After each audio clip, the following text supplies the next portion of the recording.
Hello, everyone. My name is Kate. I'm here with Patrick.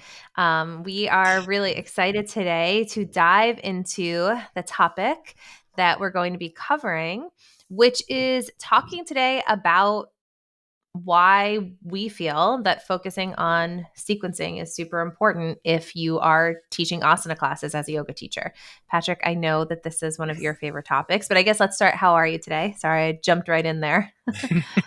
That's okay. I'm doing great. Thanks for asking. How are you? I'm good. I'm good. I'm jazzed up to talk sequencing, I guess, is really what it comes down to. Absolutely. Absolutely. Yeah. So, I mean, I think probably one of the fun things to talk about with this topic, the background on this is obviously you have been passionate about sequencing and made me passionate about sequencing. Like, I mean, now it's many years ago, but um, obviously we've told the story before and you know it. But I think when I was looking to do my advanced teacher training, I was like, I'm going to go to India and I don't know, do all these things that were like not necessarily related to the practical stuff that I was doing in the city environment that we live in terms of teaching yoga. Like I was teaching asana classes, right? I'm not a yoga philosophy teacher. I don't teach pranayama classes. Primarily, I was really teaching asana. And I think at that time, way back when, you said to me, you were like, well, you should really do a 300 hour then that's going to focus on sequencing. And I definitely gave you pushback, but obviously at some point you convinced me. But I think why don't we start off just talking about like that? Like it's been for so long that you have been really passionate about this topic and the fact that of course there's many limbs to yoga. I think both of us know that asana is not the only thing with yoga, but in No. we are asana teachers in terms of the majority of the classes that we teach. And so why don't you just start off by telling us like what made you so passionate about sequencing and where did this all come from? I think you just said it perfectly at the end. It's like, there's so many different layers to yoga and so many different paths that, a yoga teacher and a student can study. It could be restorative yoga, meditation, pranayama, lots of yoga nidra, lots and lots of different things. But most people coming out of a teacher training and then the way in which they're teaching yoga, the transmission is through a class that's based around doing poses, doing asana. And so then to me, if that's the way in which you're teaching people about yoga, then class sequencing and how you put together a class and how you present asana or yoga through asana, then it becomes really to me the most important thing because that's how you're sharing the experience of yoga. So and then adding those other layers on top of your class sequence. I think it's just really, really important, especially like I said, if that's the way you are teaching yoga to people. Yeah, and I feel like the crazy part about it is that at least in my experience, and I think we've had a similar one, like my 200-hour training that I did years ago, it focused so much on being comprehensive to learn about all of the different elements of yoga, which I'm extremely grateful for because I think again there's so much importance and rich history in the yoga practice and trying to teach people that it's not only about the poses is super important. But I also think there's a swing sometimes a little bit too far in the other direction is that I spent 200 hours learning all of this stuff and then it was like, okay, now go teach your first class, and I was like, I don't know how to do that. Like I don't know how to put a class together, and I was kind Yes. of just making it up off the top of my head. Like I knew how to share what I loved about it from a dharma talk perspective. I could talk to people about the yoga sutras. I knew how to like give some adjustments here and there to find the proper alignment in poses because we focused a lot on teaching the right alignment. But in terms of actually putting those poses together into a class, which really is the art of sequencing, I wasn't taught that, right? So like if I could teach like a workshop on triangle pose, I felt like coming out of my 200 hour because I knew all of the alignment points, but I had no idea like what pose do I put before or after triangle, and I think that's true for a lot of yoga teachers and we see that often. I think in our experience as studio owners, now of course leading teacher trainings, 300-hour trainings, continuing ed trainings, so often teachers just come and they're like, I don't really actually know how to put a class together. Yeah. It's interesting because I feel like in the yoga community, like in the last couple of years, let's say, there's this feeling like, oh, yoga is not just asana. And yoga is not, that message is being put out there a lot, which 100% I agree. That's what the philosophy says. It's like one of 8 steps. However, they're saying that, and then they're teaching asana as the way in which they're teaching yoga, so it kind of contradicts each other. And so I do believe, asana is an important step. And then if you're looking at sequencing as like a main way in which you're teaching yoga, then I fall back to then what my lineage and the Iyengar say is that if you're teaching asana as the main way in which you're teaching yoga, you can then also teach about all the other layers through your teaching of asana. And that's kind of the way I try to approach it. It's not like I'm forgetting all those steps. It's like the Yeah. way in which I'm transmitting yoga is through good sequencing and teaching asana, but then layering in all the other 7 steps of yoga, the philosophy, the yamas, the niyamas, pranayama, dharana, meditation, and all those things. It's not like you forget about them, but you're using yoga asana as the pathway to teach those other things. And they're Yeah, and not separate. They don't have to be separate. I think that you brought up an interesting point is that like the conversation in the yoga community, I guess, about like this driving home this idea that like yoga isn't just asana. I don't think I agree 100% that that's the yes. Like there's no question about that. But I think you said something very interesting with like there are yoga teachers that don't teach asana, right? There are yoga teachers that teach pranayama. They're still yoga teachers. There are yoga teachers that focus on Yes. teaching yoga philosophy. They're still yoga teachers. So I do think that there's like that problem where people maybe only associate asana, like yoga teachers only teach asana. And I would think that we say that's not true. There are yoga teachers that don't teach asana. They are still yoga teachers. However, in the West, the majority of yoga teachers are teaching asana. And I think that's what we're really Yes. talking about, right? It's if you are teaching asana, so you don't have to, but if you are, sequencing is super important, And I think for 2 reasons, like the reason that I feel so passionately about sequencing, first and foremost, is that it comes down to me to safety, right? The goal anytime someone walks into my yoga class, my goal personally is like I want them to leave feeling better than they did walking in.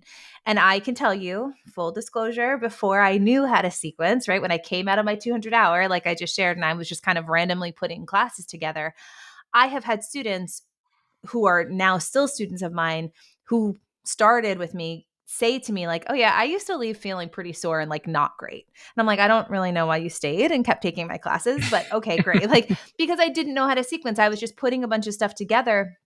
And from a safety standpoint, I don't think it left students feeling physically great in their bodies.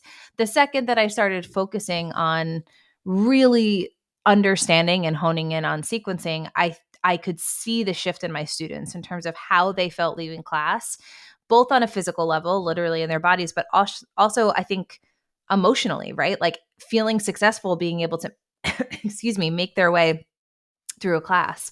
So I think like the safety piece and the environment we create for our students is automatically better when we focus on sequencing, part one. And then part two, I know that you and I and many of the teachers that we have now trained in our sequencing method would feel the same. That's when my classes grew. Like it has created sustainability for me as a yoga teacher because I can like not get bored, not feel burnt out. I have a method and a template to come back to, and I'm excited to put a class together and students are Yeah. excited to come take my classes. So I think it kind of Yeah. crosses both things. Definitely. And we've taught a lot of teachers over the years, and we've mentored a lot of new teachers over the years. And I think from one of the things I've gathered is like a new teacher's biggest fear is like opening up their notebook and staring at a blank piece of paper and Mhm. say, okay, how do I even start to put together a yoga class? And it's unfortunate because like they went into a teacher training where I'm assuming where they did teacher training is a yoga studio that's actually teaching asana classes. And then you Mhm. get this great, this good comprehensive training that's teaching you about all the different aspects of yoga. But then a very, very small aspect of it is actually what you're going to do in a class setting. How you're going to share all the information that you learn and how to put it together properly so that you really are teaching good yoga to people in your classes. And yeah, I think a lot of teachers coming out of teacher training, they don't really have like a great understanding of really putting and feeling confident to go and teach a yoga class Hmm. from beginning to end when they get out of teacher training. And so I think my focus, and I think your focus too, is that if that's going to be, going using this phrase, your method in which you're teaching yoga, then it should be like a priority for teachers and to really develop or to study and to get a good method down, which I think we have um, on how to teach and sequence yoga classes consistently, that your students feel good when they leave. Yeah, I agree. So I guess then to break this down, and I think our goal is always, of course, to then give practical advice to yoga teachers, right? So this is great in theory. We Yes. obviously, I think, made the argument for why we think sequencing is important. But so if you had to say right now, someone is coming out of their 200-hour training or 300-hour training, whatever, they are already a yoga teacher. What are the key things? Like, what would be like the one, two, three steps that you would say, like, okay, what do I do? I want to get good at sequencing. Now what? Yeah, I love this analogy. I heard this analogy once about songwriting that the Beatles used, and I always apply it to sequencing. So the Beatles were they had four songwriters in the band. And before they were writing their own songs, they were committed to being a cover band. So they learned all their favorite songs from all their favorite artists. They learned how to play them like inside and out. And then when it came time to write their own songs, they knew song structure from learning everyone else's songs. So I use that analogy because I always tell new teachers to find the teacher that they want to teach, like the one that they want to most emulate. Go to their class consistently once every week, right? You make your whole calendar around taking your teacher's class. And then right after that class, you write down the sequence from beginning to end, everything you remember. And you probably will not remember the whole thing, but you'll remember, say, 70 to 80% of it. And that's a starting point. That's like the song structure, right? For your class. So you have a skeleton of, how you want to teach. And then that extra 30% that you can't remember in the beginning, then you get to add your flavor onto it. And then over time, you take that teacher's class every week, you write down their class, and over the course of a year, you have 52 or more classes, starting points that you can build off of. And I found for me, that was a great way to see what really worked. And and then things that I didn't like, I could see that clearly when I wrote out the class of the teacher that I took. So it just gave me like a framework for understanding of how people are putting classes together, and then really being able to look at like closely what I liked and what didn't like and what I didn't like. And then it took away that fear of like, I have a blank piece of paper in front of me. How am I going to create my own class? Because I had a starting point from my teacher's classes. And I think that's a really good method, especially if you know the teacher that you want to teach like, and you commit to taking that person's class. Yeah, That's my number one that makes piece of sense. advice. Number one piece of advice. All Because right. Go ahead. No, no, no. I cut you off. no, Sorry. I mean, there's a lot of different methods out there, and for me, and I think for you, we found the one that makes the most sense for us, and we committed to studying in that method. So I guess this is piece two of it, is like just committing to studying in that Hmm. method of how you want to teach classes, and another popular idea is doing a lot of different things, taking like popping around with ClassPass and things like that. Like you get the opportunity to take classes at many different studios and many different teachers. I think that's good for then helping you find out what you like and what you don't like. And when you find out what you like, you should commit to it and study it and get really good at it. And I think that's what I did. Yeah. And it helped me really become a good teacher. Yeah. I love that. And so really it comes down to making sure that out of your 200-hour, you or just always as a yoga teacher, like you commit to being a student first, right? To continuing to learn and using that as the inspiration for you to continue to grow over time, which I think is key. I think what I would add to that is understanding if you choose to be an expert at anything. So I think inside of our YogaRenew 200-hour training, we do focus on sequencing. We do provide our final assignment is sequencing focused, right? It's this idea of we provide a skeleton how do we then take these poses and like put them into an order? And I feel like that structure is there and in place, but of course a 200-hour does have to be comprehensive. And I think after that, if you're then saying like, okay, this is the route that I want to go, I want to commit to learn really good sequencing, it's finding your teacher or the style you want, and then like you said, committing to doing so. So whether that's approaching the teacher to become your mentor, asking questions, going on and talking to them and approaching them about how they sequence their classes, I think is key. Or going and doing more advanced trainings that focus on sequencing, committing to the continuing ed thing. And I think for me, that's ultimately when I then decided to do my 300-hour, I chose one that was really, really sequencing focused because you told me I Yeah. had to, but but it was really sequencing focused in terms of like truly starting to hone in on that and become an expert in it. And then I felt like I spent years really diving deep into it. Now that that baseline is there, starting to go out and do like some other types of trainings to pull that in and sort of round that out. So it doesn't mean that you can never ever be an expert at pranayama or all these other different things, but I think it just takes time to establish an expertise in one thing. And I guess like if you're watching this and listening to it and you like the way that we sequence, we are going to be coming out with an advanced vinyasa sequencing class that's going to teach you to sequence the way that we have established over all of these years, and committing to going down that path to truly dive into like exactly how we put classes together step by step in a templated format.